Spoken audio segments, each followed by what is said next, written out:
تو بستی در به روی من، به کوی صبر رو کردم. چو درمانم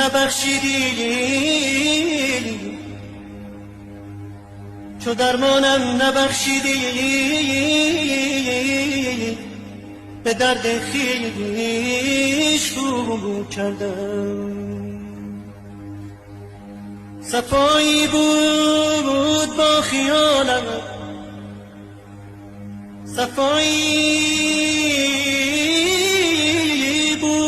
خیالم، دیشب خلوت ما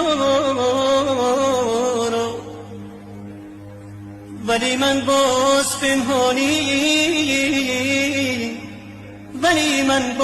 پنهانی تو را هم جست